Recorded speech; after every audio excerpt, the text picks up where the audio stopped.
If you're looking for cookie cutter, politically correct talk, then get the out. You're listening to ConservaRican and Friends on WAAR Radio.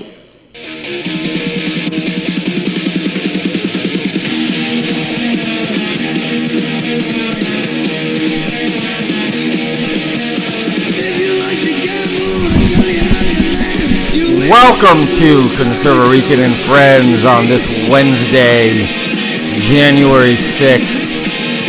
I'm Julio Rivera, and that's Motorhead. Rest in peace, Lemmy. We lost a great one last year, unfortunately. But that's the only guarantee you got in life, man, is that you're going to die. None of us make it out alive. And this is my first episode of the year. I kind of wanted to just play a couple of the Spreaker, the Spreaker podcast that I had done before. I did a lot of short clips in anticipation of getting together an entire program, which now I'm doing weekly every Wednesday on We Are America Radio. And I kind of just wanted to play a couple of the highlights from last year. Also want to just wish everybody a happy new year as well. Where are my manners as the first broadcast? My head is all over the place. The beginning of the year is obviously a very busy time. And I actually was lucky enough to just go on a vacation. So, you go on vacation and you come back and you got 10 million things to do. So the first thing I'm going to play here for you guys is one of my Spreaker broadcasts. Let me go into it right now. Where is it? This is actually the first segment ever that we were ever going to do. This was intended actually to be broadcast on We Are America Radio, but as I was putting together my first episode and I was doing it in pieces, I never really got to the hour in a timely manner, so it kind of just went to Spreaker. But it was actually pretty funny because it was actually my first real attempt at it, and I'm going to go ahead and play that for you now. And this was from, if I'm not mistaken, it's from November of this year. I think it was November 17th or somewhere thereabouts. Cookie cutter, politically correct talk, then get the out. You're listening to ConservaRican and Friends on WAAR Radio. Okay, this is Julio Rivera, ConservaRican.com, ConservaRican and Friends, and we're here live for the first time. This is my first show. I'm all worked up here. I'm not exactly sure what I'm doing yet. I've been talking about doing this forever. Been hinting towards it. Been running around doing a lot of talking, a lot of yapping. But this is the first time, my first attempt to actually try to do this. And I just want to see, I don't even have a producer. The music is still running.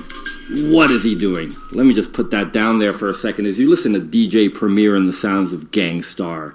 I didn't know what to lead with, but, I heard that earlier today, and I said, you know what?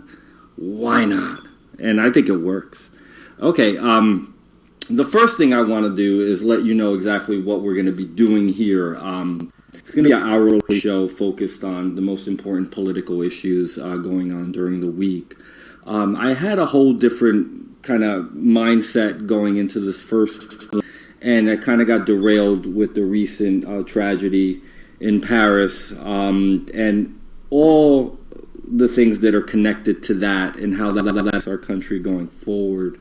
I actually started to have a positive feeling last week prior to this occurring.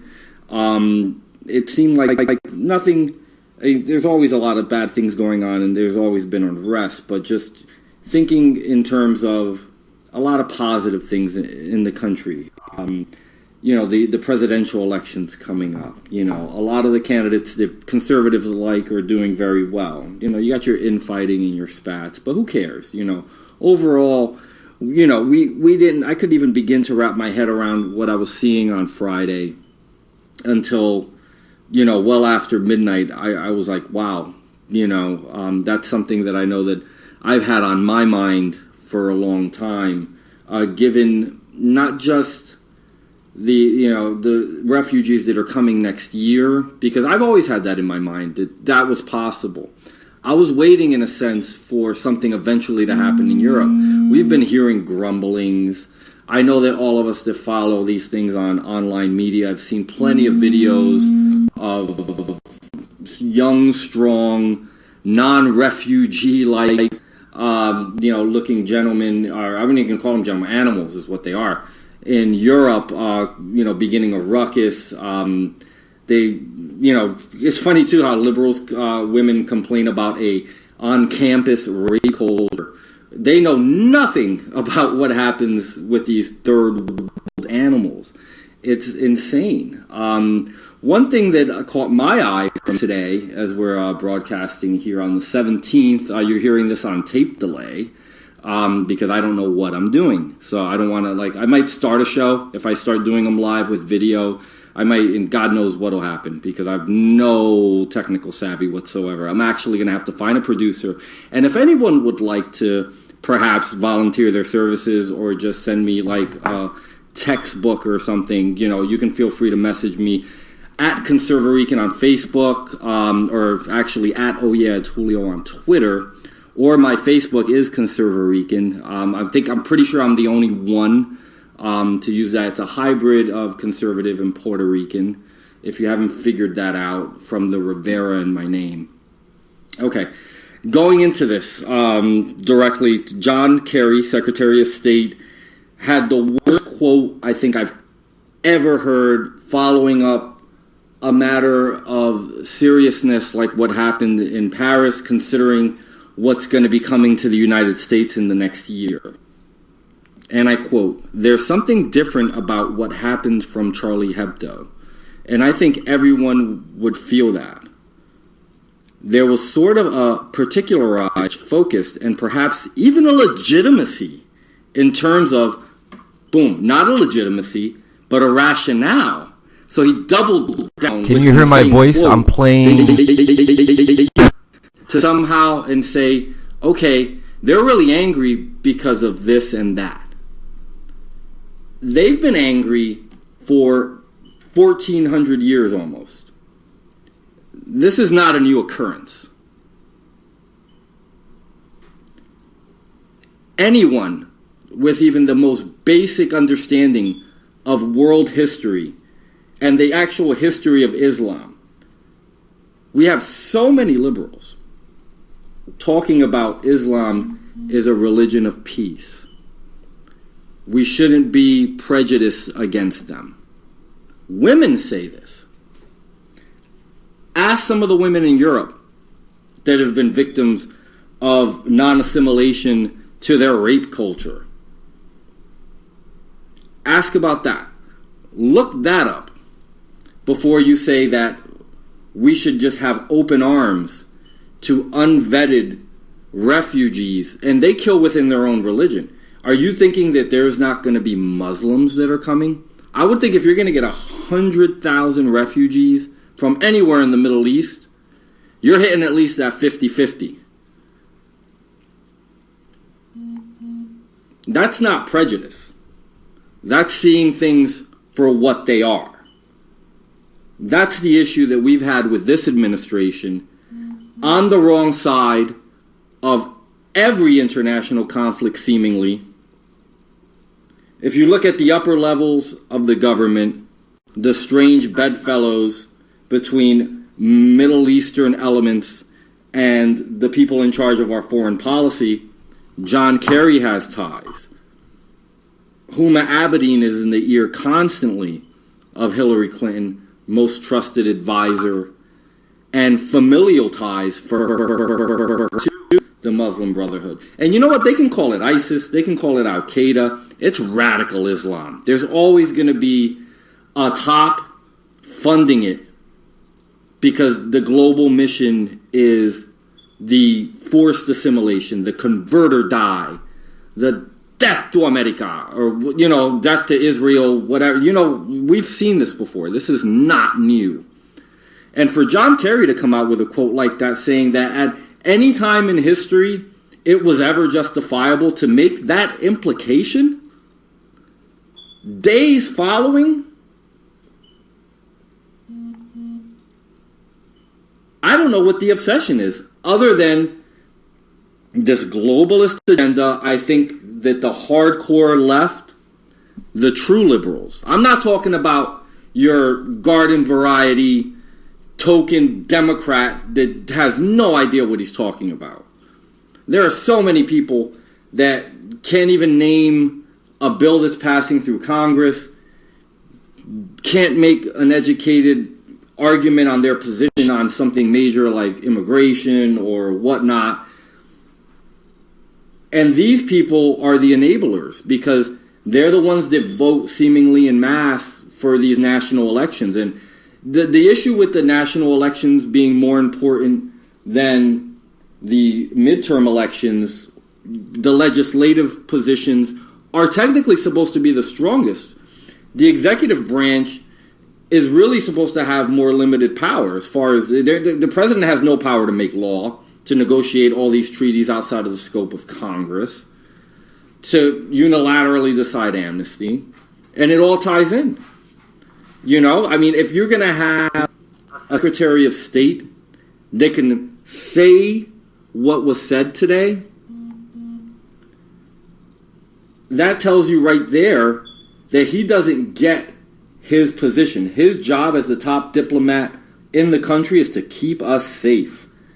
And the more quotations that I hear from the Kerry, Clinton, Obama camp, I mean, they seem to not understand the way the world works. And if it's not, you know, people go, okay, Obama's a Muslim. He's Islamophobic. He probably believes in this on some level or whatever. I don't even believe it's that necessarily. I think Islam can also be considered or used as, you know, the useful idiot. Because if you spread it around enough and you have a globalist statist kind of agenda, you want to run America, but you don't want it to be America where the citizens bear arms, where there's liberty, where, you know, the government is the subject of the people and not vice versa. You know, you help to achieve that with the civil disorder that Islam brings to the country. I feel horrible for the people in France. I mean, that would scare. And I go to a lot of concerts. I'm in a lot of crowds of people. A lot of times, like, God, what would you do? I mean, if there's, I mean, I'm not even going to talk about that. That's like for a segment for another day. But that's some, you know, like, what do you do when you're in that moment and they're just murdering? And it's going to become not a reality. I pray not. I think we need to be vigilant. I think that this is where political correctness, and they kill us with it. It's going to be the death of our country.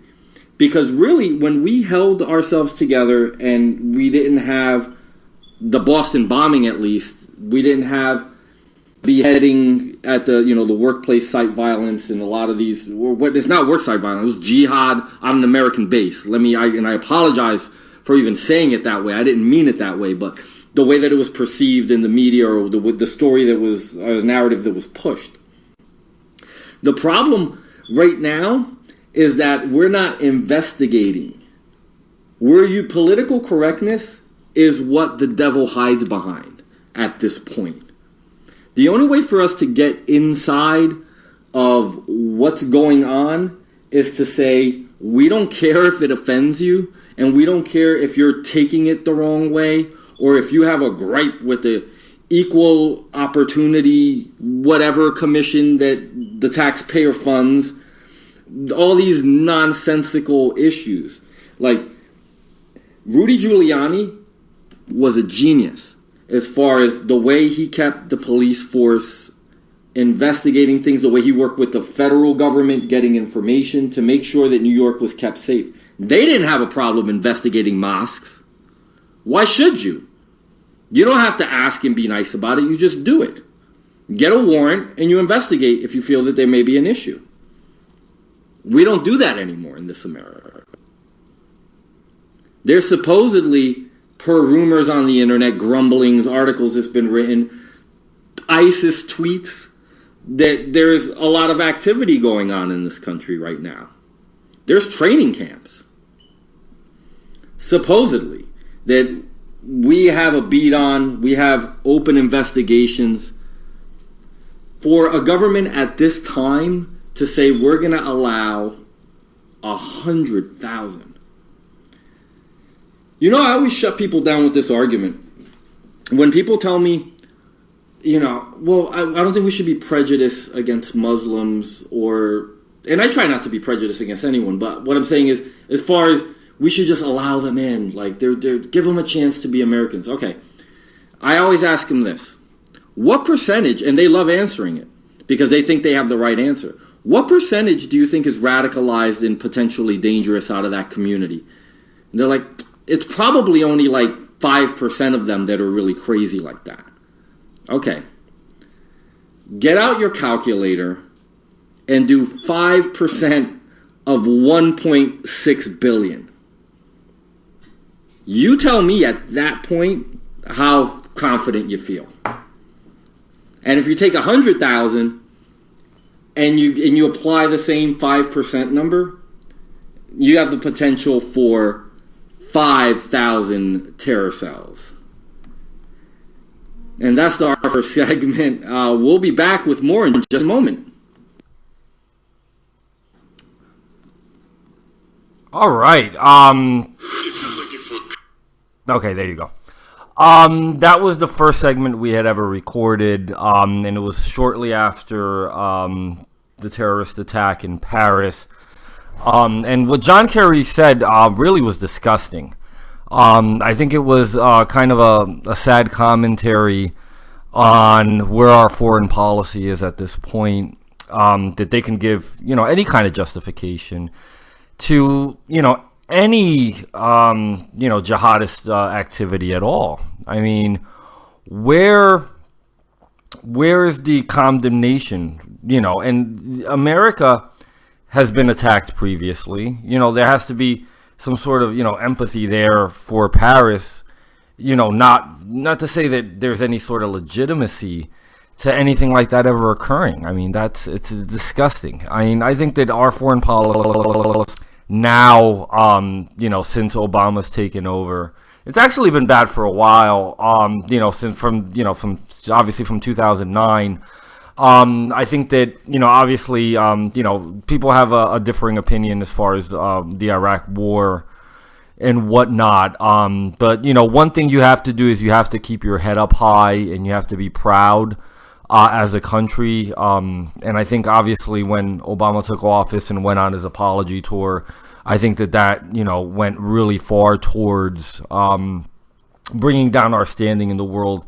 The prestige of America. We shouldn't have to apologize for anything at any time. I mean, sometimes you get things right, sometimes you get things wrong. But if you're operating, with the intention to do well, sometimes you make mistakes. But, ultimately, I don't think that, we're an evil country, or our intent is to be an evil country. I mean, to say that, okay, well, these terrorists were justified in acting because of anything that America's ever done. I mean, like I said, these people have been angry for 1,400 years almost. So you're not going to win with them. There's no justification in any way, shape, or form. And, John Kerry is just, is honestly a disgrace. And going back to, obviously Hillary Clinton, when she was, and that's the thing that's funny, because if you actually really consider her, what she was as Secretary of State alone should disqualify her from being a legitimate presidential candidate. Not to speak of, her disgracing herself, with Watergate, and then, Whitewater, the email issue that she has now, and just a host of things. I would say that she was disqualified just on, and it came out, I believe it was last summer. There was audio of her dismissively discussing a rape victim, which she had, I guess, defended the rapist. Wow, Hillary Clinton defending a rapist. And just I think just based on that, I mean, but again, it comes down to what will the media report, what is going to be plugged into the stream of consciousness of the country, and if people aren't aware of these things, and if these politicians aren't being held to account, that's how you wind up, with someone like Hillary Clinton being a legitimate candidate for president. The next segment I'm going to play was discussing, the refugee issue, and actually regarding Dr. Carson's visit to Jordan around November. Dr. Carson's campaign the wheels seem to have come off on him, and it's kind of sad. Dr. Carson's a good man. I don't really have an issue. Obviously, everybody knows that I'm more of a Cruz guy, but ultimately, Dr. Carson's is a good man, and but he's gotten a couple things wrong. It seems like he's I think he's learning on the fly, or at least that's kind of the impression that I get from watching him. So I mean, that kind of concerns me about him and his campaign for presidency. I don't necessarily know that he would be the most competent for the job, and I think that's sort of coming out in a sense, or people are starting to see that, and I think that's probably why he's dropping a little bit. Although he has still raised a lot of money, and you never know what'll happen. Maybe he can get back in it, but it seems like he's going fast. But I'm going to go ahead and play this clip from late November.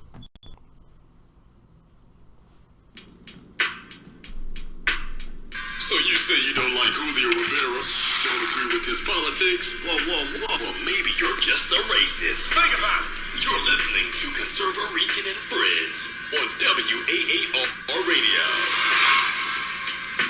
Oh my God, what a horrible end to Football Sunday. As I come to you sad. Actually, I think the Patriots did great. I think that all the calls went against them. I think it was blatantly obvious. There's a lot of hate, I think, from the league office coming down towards the Patriots because of how Deflategate went down. And, this isn't a sports show. And I'm not going to talk to you about sport, but I will talk to you about sports from time to time, and music and this and that. But I'm not going to sit here and label myself or make myself out to be a whiner or a complainer, because it's a 10-1 season so far, and we really should have gotten away with this one. But I was expecting, a happier end to my football Sunday. I tried to watch the Sunday shows today, which I usually just lay in bed and watch Fox, but for some reason I decided to DVR the NBC and CBS shows, and I caught a little bit of Chuck Todd today, and actually I caught a little bit of Dr. Carson on CBS talking about the refugee crisis. He actually went out to Jordan and went out there to take a look at it, with his own eye, and his position is that it is a humanitarian crisis, which to a certain extent, I do agree with. It is. I mean, I think that there's a lot of unrest in that region, and a lot of them, unfortunately, are poor victims. I stay, steadfast and true that we shouldn't accept refugees for the simple fact that we can't properly vet them. I mean, I can see Dr. Carson going there, and his heart pours out for those people because he's a good Christian man, But I mean, unless he wants to select a handful of them that he vetted himself and that he seems to be comfortable with allowing into the country, and he could be responsible for them personally and go ahead and bring them over. I mean, I think the big issue, and the thing with the downplaying, is Chuck Todd made it a point to mention the fact that, I mean, at this point we've legally, or I think on the books, or by whatever measure, Obama said that we're taking in 10,000. We've heard numbers get thrown around. Obviously, there's millions of refugees from the Middle East right now, and from different regions and whatnot. And it breaks down to, a lot of them are from Syria and whatnot. The issue is, once it gets going, do the floodgates, pop open? And does it get out of control? Because you always have, the Democrats love open borders. They love, they probably see that and they're licking their chops like that's 100,000 voters. Or what, especially if they're all young voting age men, supposedly, which isn't really funny. It's actually pretty scary. But what we've had is, in Congress, we've had Congressman Conyers and Lofgren stating that the United States should be looking to take over 200,000 refugees. And they're calling for 100,000 next. I guess, and Chuck Todd was quick to point that out, that was, the number that they're throwing away, and that they're almost trying to make it seem like there's fear-mongering attempting to, execute itself by people that are dissenting from wanting to take refugees. We've had what just recently happened in Paris. This is not something that we're making it up. The possibility exists through for the simple fact that if the top intelligence organizations in the country are telling the president that there's no possible way to vet these refugees coming over, how could you really, truly, in good conscience, go ahead and allow them in? To me, that's scary. There's nothing, especially now in our gun-grabbing, sort of society that we're in right now. The Second Amendment is constantly under attack. If they're not going to allow private citizenry to defend themselves because they don't want them to, it makes it more dangerous. If you subscribe to the very basic theory, the only thing that stops a bad guy with a gun is a good guy with a gun. Well, you need more good guys with a gun because you never really know when something can happen. I was taken a little bit by Carson taking that position, being that he's an intelligent, reasonable man. But then you got to look at it on the flip side, too. He is a doctor. He's a very good, humane Christian man, a man of high morals, and I'm sure he has a lot of empathy for what's going on, and he wants to help how he can. But I think it's very dangerous for someone in his position who may potentially, he's one of the front runners, and he's somebody that could swing over, potentially in a national election, a lot of different voter bases, given the fact that a lot of people do want an outsider and they do want somebody who's outside of the Washington machinery is right now. From my personal experience, and this is not to knock Carson, but he has had a couple of faux pas or missteps along the way on the campaign trail. One thing I've always noticed from doctors, because in my profession I actually do work with physicians' offices, and one thing I've noticed is doctors are incredibly intelligent, and they're great at what they do, and they're great people. Obviously, it takes a great person or somebody who wants to give of themselves to make all the sacrifices that it takes to become a doctor, because everybody sees doctors and they go, oh, they're rich. That's the dream. Women want to marry doctors, and they're a lot of good things that go along with it. But there's a lot of sacrifice, and you have to go through a lot. But you're so focused and intent on patient care because of the fact that you basically have the lives of your patients or your customer base in a certain sense in your hand. So where I think a lot of times you lose. With that is that from my expertise, with what I do, I've noticed that a lot of doctors they like to defer administrative duties, which obviously if you're the president, you don't run everything soup to nuts and there's no way to micromanage everything. But doctors, and a lot of doctors that I've dealt with, a lot of times are poor administrators themselves. And I think the campaign has not necessarily been sloppy. It's raised money, and it's done well. They're polling well. It seems he's strong and whatnot. But how is he going to be personally responsible as an administrator to make sure that, does he know better than the CIA and people that have specialized in this for years? When you have the top people in those organizations telling you, there's no way we can bring those numbers of people here. And even if you bring smaller numbers, one thing is a lot of countries in the Middle East, and I'm not going to pretend to be an expert on the the way that Jordan runs or the way that Syria runs or the way that any of these countries run. But one thing I know for sure is that in this country, things are done a little bit differently. People were put on the books. When people were born, they're immediately, you get your birth certificate, you get a social security number. because of the way the educational system is set up, there's files on people. If there's somebody who has a particular issue, a lot of times this information is on file. And now in this electronic era, it's very simple to get that information because a lot of it's been transcribed from maybe just paper and folder into systems, scanned into databases. We can find out things about America because we're that way. But there's no guarantee of the information and the way that, the people are documented and their tendencies and their issues and their patterns in other countries, especially third world countries. And a lot of these people were displaced coming from one region to another.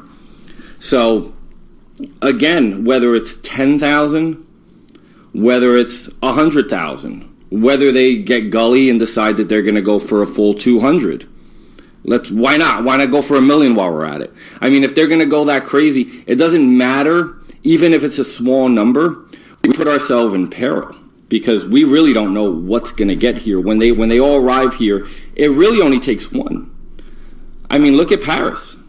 Paris, they were able to do a huge amount of damage with, not too much manpower. I mean, you can put together a group, a small gang, an organization, an outfit, a terror cell that doesn't have to be huge, but they can get a lot of damage done in a short amount of time. And we saw what the tornadoes did. That's another failure, to keep our country safe. So if we can't even pay attention to people who have expired visas here and, even take when we're offered intelligence given to us on a silver platter from Russia. Watch these guys, they said. Did we? Obviously not. We didn't do a good job there. And we're not doing a good job there.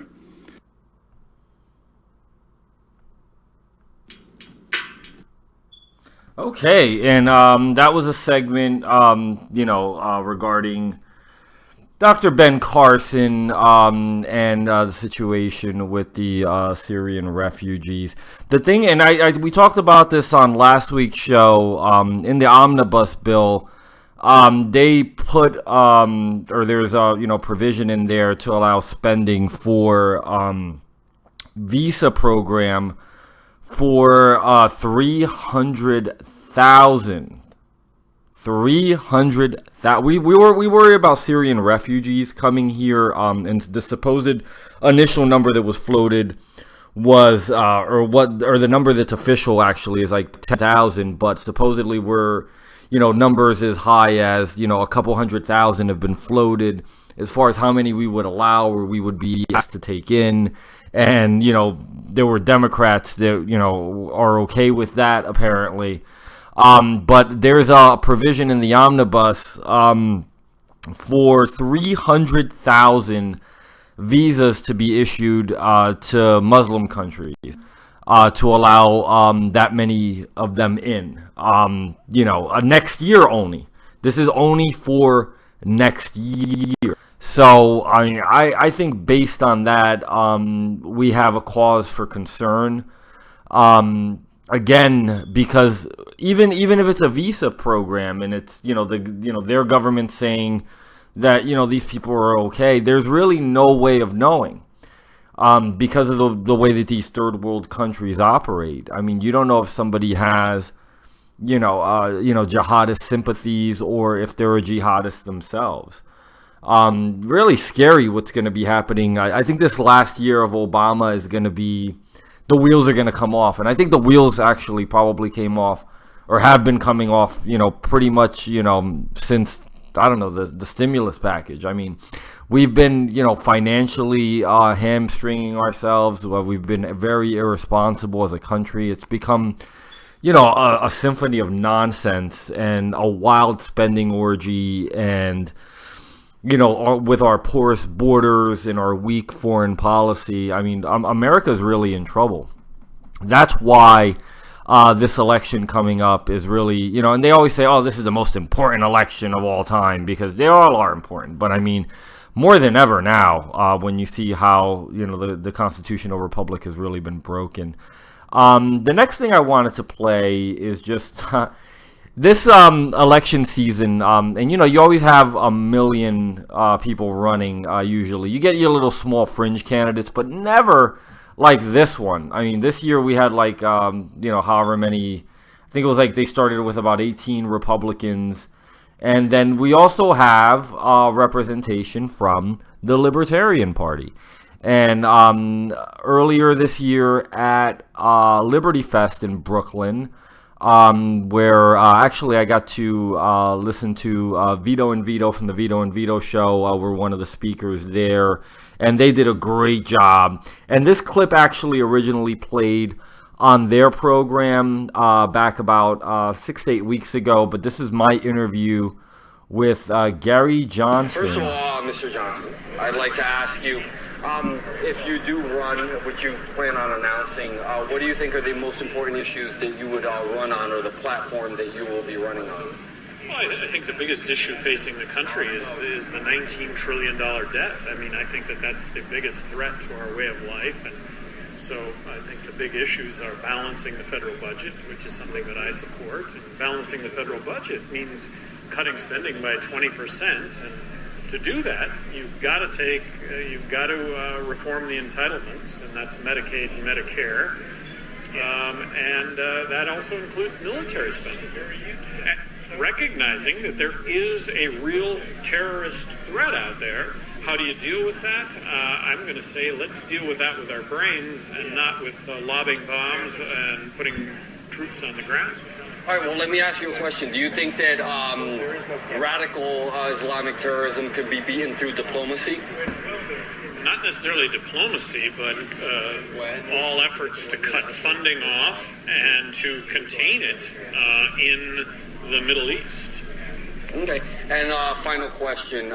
If you were the president with the issues that we have with unfunded liabilities, how would you try to influence the House towards curbing some of the spending that they've already committed towards?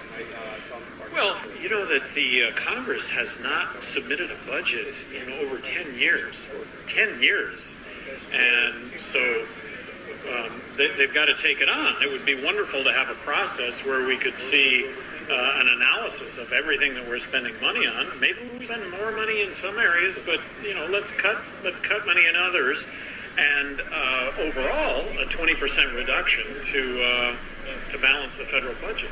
I do believe that there is a monetary collapse in our future, and when that happens, of course I'm not in that business, and but the fighting chance we have is to balance the federal budget. Okay. All right, that was just a short clip. I do 3 questions whenever I can get my hands on a good guest or someone to interview. I'm actually going to be going to the First in the Nation town hall later this month, and WAAR radio will be broadcasting there from Radio Row. I will be there trying to score interviews with the presidential candidates, this is funny because I like the fact that somebody as a third party can run in this country. Like the Libertarians usually will run somebody. Bob Barr's ran in the past, and they've had a couple different people. They don't really stand a chance. Ralph Nader didn't really have a good chance. Ross Perot actually in '92 was pretty good. He actually for a long time had a good opportunity before he suspended his campaign. About halfway through 1992, and his numbers never really recovered when he kind of reset or rebooted his campaign. Because people want what they want. They want their Plan A candidate. I think a lot of the political parties or the two party system that we have here leaves a lot to be desired. Because a lot of the decisions as far as, who actually gets on these tickets are made by the people at the top of the party. And I think that kind of the voter has been marginalized.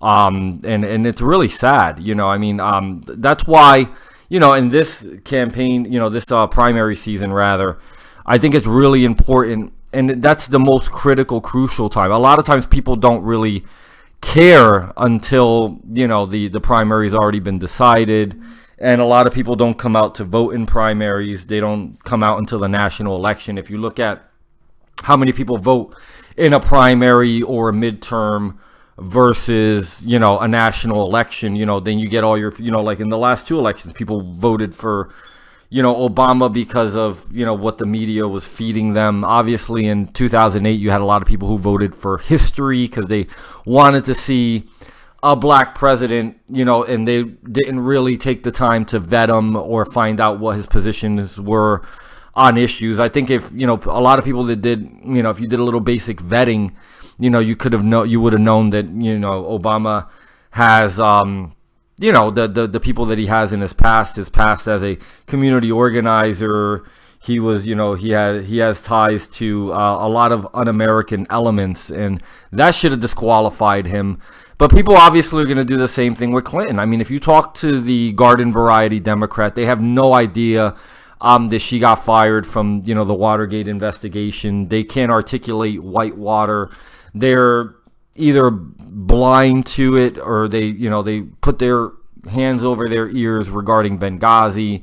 The email scandal, they sit there and they accept her, BS explanations as far as, her setting up the server and, not being able to link two email accounts to one cell phone. I mean, I've got probably about 6 emails accounts that are all linked to my phone. So there's really no reason why in this day and age, especially with the, the high paid staff that these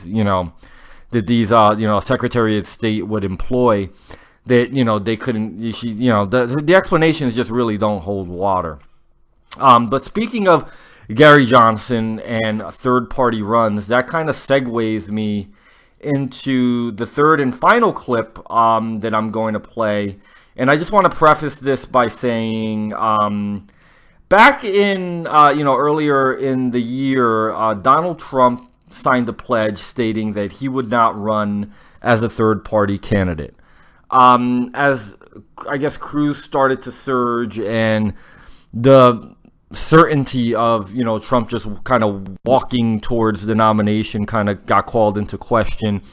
There started to be grumblings. I know that there was a report that came out that said 68% of, I guess, Trump followers on Facebook would support him in a third-party run.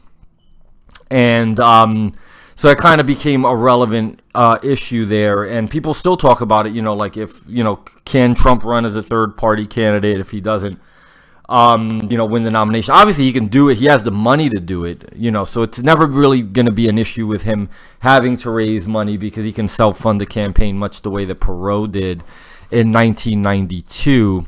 But the big issue that I have with that is believability. If somebody signs a piece of paper saying they aren't going to do something, and that was the pledge that he made to the Republicans, and then he goes against that, I think that kind of calls into question, whether or not we can believe him on other issues. But I'm going to go ahead and play this clip actually from December 8th of this year. Or last year, sorry. Okay, I just want to take a couple of seconds here, maybe 15 minutes of your time. That's quite a few seconds. ConservaRican and Friends, this is Julio Rivera. And I just wanted to talk for just a brief moment, if I could, about a non-story. It really isn't anything of any particular significance in the grand scheme of things as far as deciding the presidency. But Breitbart, of all places, ran a story today which had data from Facebook which states 68% of Trump supporters would actually support Trump in a third party run should he not win the Republican nomination. Significant for a couple of reasons, because it shows that a case could be made that that's a significant amount of supporters as long as he's running the lead that he has been running, because they say when you do polling, a lot of it actually, when the people that they wind up talking to aren't necessarily the primary voters. They're likely voters in general. So I get a lot of crossover because I think there are a lot of Democrats that, I think he's sucked in a lot of that support. Ratings don't lie. He's in a good position for the simple fact he really, you can argue, is the second most famous man in the country, really behind Barack Obama. I mean, everybody knows who he is. The fact that he does well, social media, television, anything that's entertainment, he's been involved in sports, boxing, big events. It's huge. Everything is huge. His hair is huge. Everything he does. So, the funny thing about it, though, is you have to consider, lose a primary. The other school of thought is, if he can't win a primary, or he couldn't really get either people to switch parties or register or just show up to an underattended primary and be able to win it, because the primary is more the hardcore party voter. And those he actually literally signed a pledge to. The one thing that when you're vetting a politician, the number one question you have to ask yourself is, could I trust this person? Really, that's it. That's it. If you can trust them and you like what they're saying ideologically, you go with that one.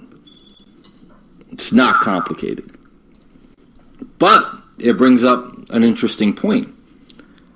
Because you can probably slice up data 1,000 different ways and come up with, Trump is a legitimate national run. Third party or not. There may be a large amount of people that come out and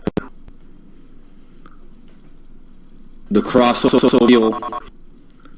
There's a lot of conservatives, which it boggles my mind as a conservative that they've been so strong and steadfast in their support for him. But again, because of the skewed demographics used in polling, not quite the full representation of the party. He's actually been overtaken in Iowa now. Is that why this, sort of information starts to come out? Is that juicy information because people are looking at the data in other ways and figure that he does legitimately, but have a shot to, maybe potentially do well, be successful, win a third party run. But it has to speak back to the point that I made when you're vetting.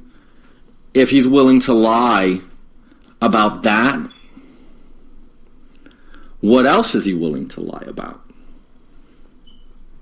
And he signed a pledge to Republicans. I don't necessarily feel that he owes me anything, but he signed a pledge to the Republican Party, which I am registered as a Republican. I don't feel that I associate with the values of today's party. I do register as a Republican for the privilege of voting and the right of voting in a primary. I want to be able to vote in a primary. And I don't care to vote in the Democratic primary because I would never vote for Bernie Sanders or Hillary Clinton. So I would have no need for it. Those Republicans, he made a pledge, and if he breaks it, at that point, he loses clout and credibility with a lot of, probably the majority of them, I would think, if they're skillful vetters and they realize, okay, has this guy lied to me? Boom, that's your first one.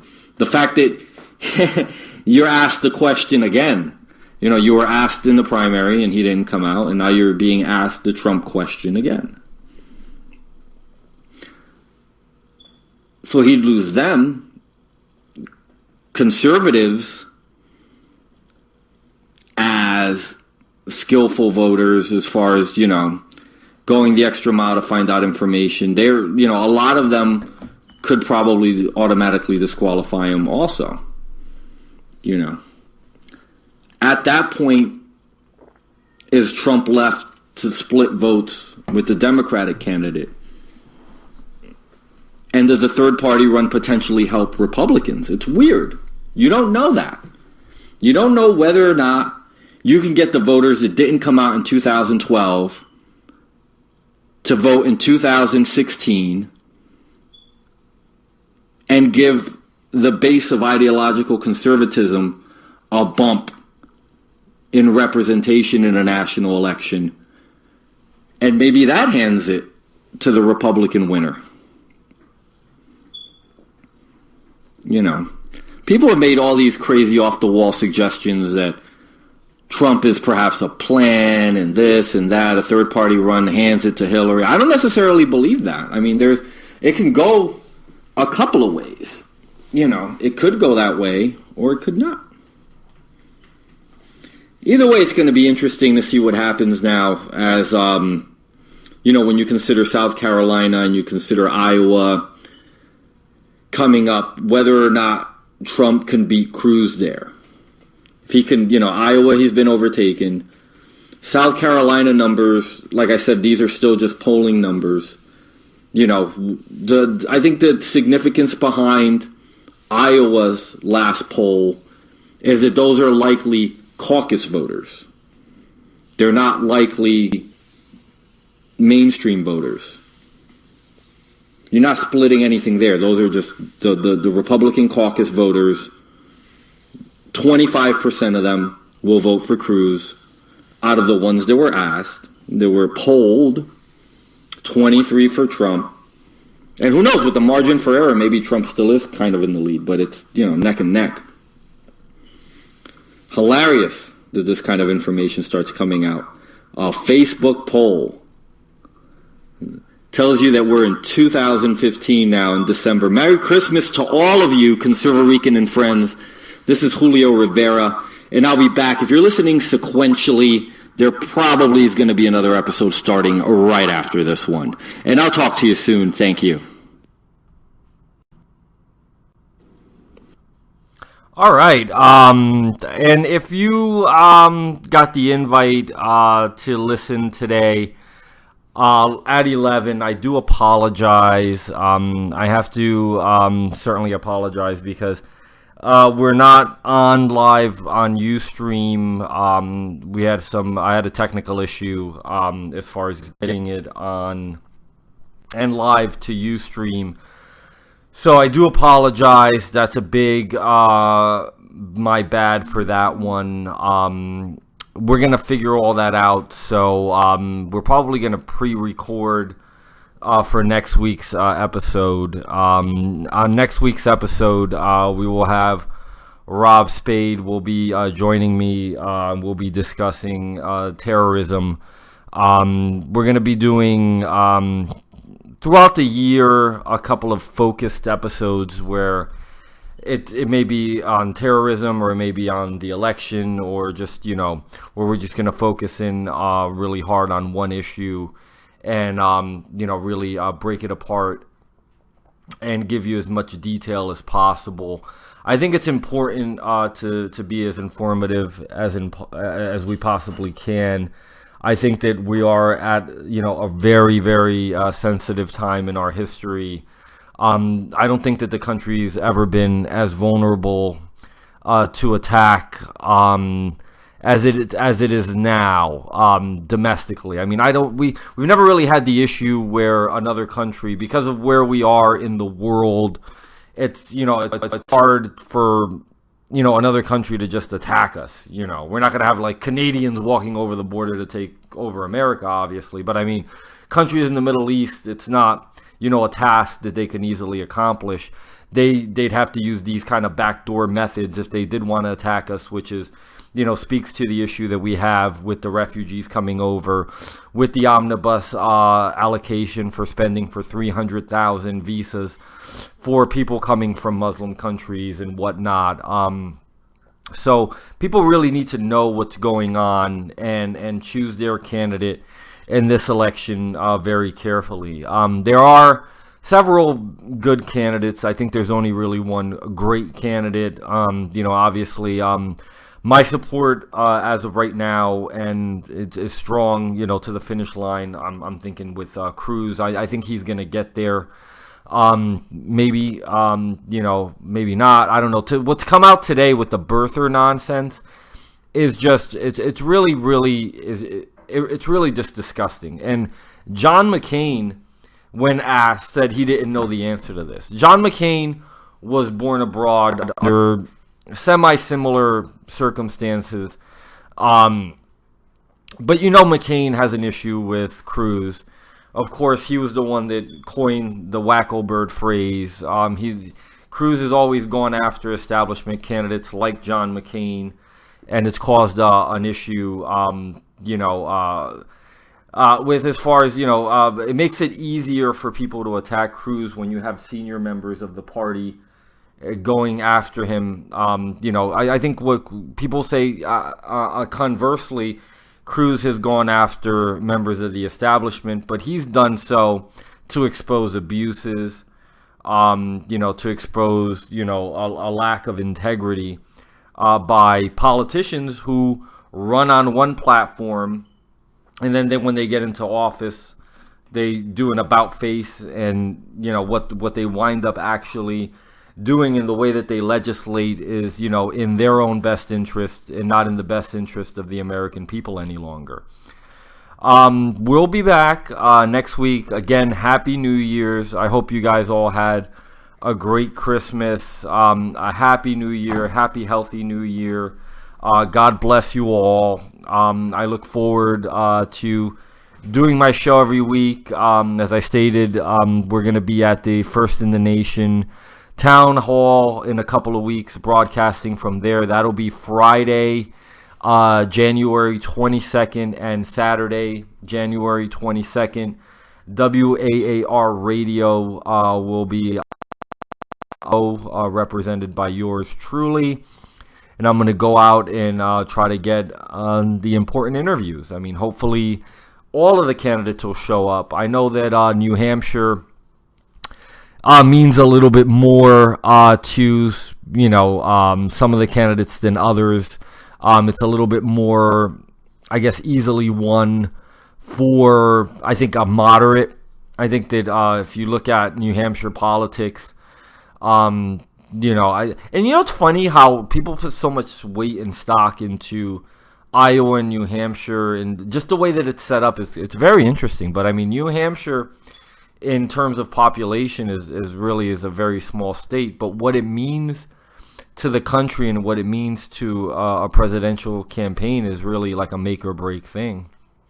You got to win, the early primaries. I mean, anybody who's won 2 out of the first 3 has gone on, to win the actual nomination and be on the national ticket. But, as the year progresses, I'm sure that we're going to see a lot of interesting things. We're going to see candidates, spike, and there's going to be peaks and valleys. Now we've got this, what I consider a non-controversy, but if they want to make an issue out of it, if the media runs with it, then it will become an issue, and unfortunately, if you have a biased media that wants to push forward an agenda, then they have enough influence to kind of maybe sway somebody either towards or away from a candidate. But God bless and have a great rest of your week. We will be back next Wednesday, ConservaRican and Friends, featuring Rob Spade on our terrorism special. Have a good evening, and thank you for listening. Bye-bye.